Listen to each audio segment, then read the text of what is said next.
Welcome to the Solid Signal podcast for the week of February 28th, 2022.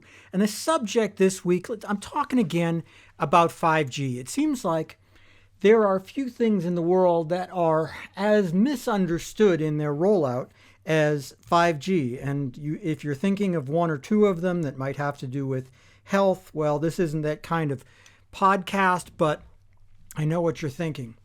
But at any rate, let's talk about 5G. Let's talk about some of the things, the myths that are out there, and where it really is going. Now, of course, about 2 years ago, the myth started circulating that 5G was going to rot your brain and that sort of thing, and because of the different frequencies that are being used for 5G. That seems to have faded for a lot of reasons. The most important reason is that most 5G takes place on the same frequencies that were previously used for 3G. Now, if they haven't hurt you yet, they're probably not going to hurt you now. These are the same frequencies that have been used for mobile telephones for about the last 25 years. And that's enough time to see that there is no detectable increase in brain melting over that time period. I should tell you, I'm not a doctor. I don't even play one on TV, but I read a lot. If you want a real medical opinion, I urge you to seek out a real doctor and not listen to a podcaster on the internet, no matter who they are. But I will just say that the data that I'm looking at is not showing that there is any increase in brain melting. So we can put all that behind us. But when it comes to 5G, there are now 3 different kinds. And this is the confusing part for people, because when 5G rolled out, it was, you're going to get these super fast speeds. And then, you didn't really get those super fast speeds. And then it was, you will get those super fast speeds. We're just going to roll this out and that out and the other thing. I get it. It's confusing. And that's because I think 5G in general has been sold the wrong way, just rolled out the wrong way. It's not about raw speeds, because look, there's going to be 1 or 2 of you who listen to this podcast who have a genuine need to download a 4K movie in 8 seconds to your phone. The rest of you are probably getting speeds that are fast enough for anything that you want to do, and you probably were with LTE as well. It's not the point. 5G is a whole new rethinking of the way that cell phone technology works. A lot of stuff with 4G and LTE was still really mired in the old days, where 99.9% of communications were voice communications and data was unimportant. 5G was designed around data and voice interchangeably. It treats them the same as if they're just different kinds of computer files that need to move in different ways. 5G is built from the ground up to be low latency. Now, latency is super important. You don't even think about it, but you don't have to wait for someone to stop talking and then wait a second or two to answer them. You don't have that kind of gap when you're talking on the phone. That's because phone conversations have always been very low latency. They've been designed because your ear can detect even if something is a little, millisecond or two late. But data, on the other hand, has relatively high latency, and that creates a couple of problems. The first thing is, of course, that it seems slower. You're waiting for stuff more than you think you should. And more importantly, you can't really use 4G and LTE for proper positioning beyond a certain level of detail, because the latency is so great. It's taking so long for that signal to get back and forth that by the time you get that signal back, you have moved to somewhere else.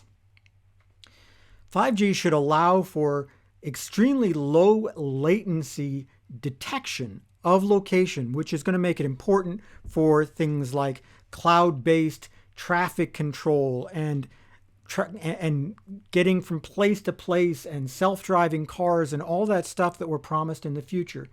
That's one of the things that's super important about 5G, and not necessarily the super fast download speeds.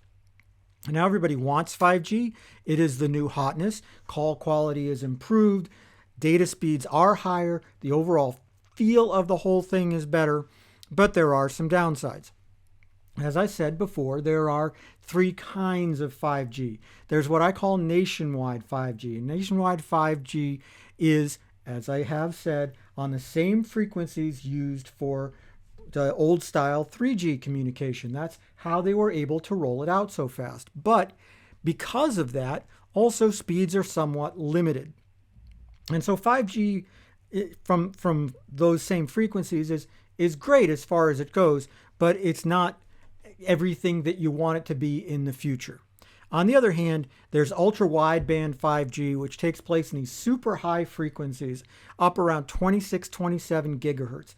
And that's where you get the super high speeds and everything that you want from it. But the problem is with those is that you have to have a cell tower about every 500 feet instead of about every 2 miles, which is what you do with regular 5G. And building that out just doesn't make a lot of sense unless you're in really densely populated areas like downtown areas and stadiums and stuff like that. So there has to be, think about the Goldilocks kind of effect. Well, this is too low frequency and this is too high frequency. There has to be a midpoint, right? And there is.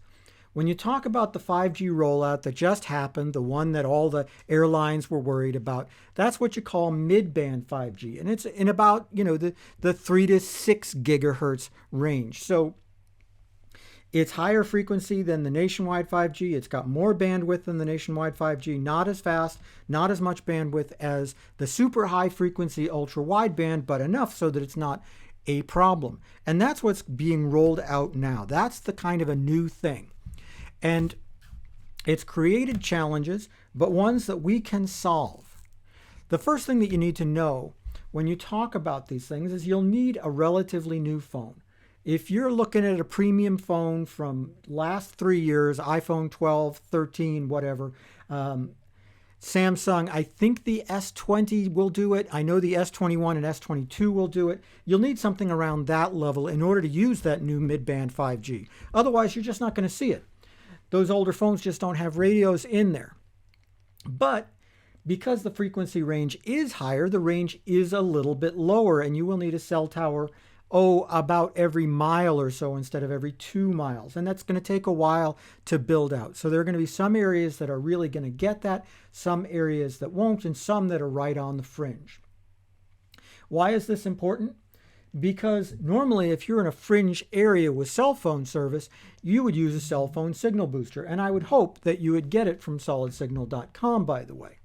Cell phone signal boosters are real and they work. They are absolutely solid technology. But they do not work for anything but nationwide 5G. Except we do have a new generation of them that are coming out. Right now, they are for commercial only, and these are sort of add-on boosters. These will take an existing large-scale commercial installation and add the ability to have ultra-wideband 5G or mid-band 5G, depending on what you're looking at. Leading the charge here are the folks at Wilson and SureCall. And while these solutions are not cheap, they are absolutely not, and that's one of the reasons that they're not designed for consumers at this point, they are absolutely solid, they work, and they are ready now. That's what I really want to talk about is if you're looking at putting in a commercial cell booster system and you've been wondering what to do about 5G, well, don't fret, don't worry, because the technology to give you 5G boost in all the different kinds of 5G is absolutely there. It's there now, but you need to have a dealer who knows what they're doing. Call the folks over at Solid Signal at 888-233-7563. That's 888-233-7563. If you're interested in getting a commercial cell phone booster system that includes 5G, we're here for you and we will take care of you. We will give you all the information that you need, help you from start to finish. That's about it for the podcast for this week. As always, like and subscribe makes me look good to my bosses, and I will see you again next week on the Solid Signal Podcast.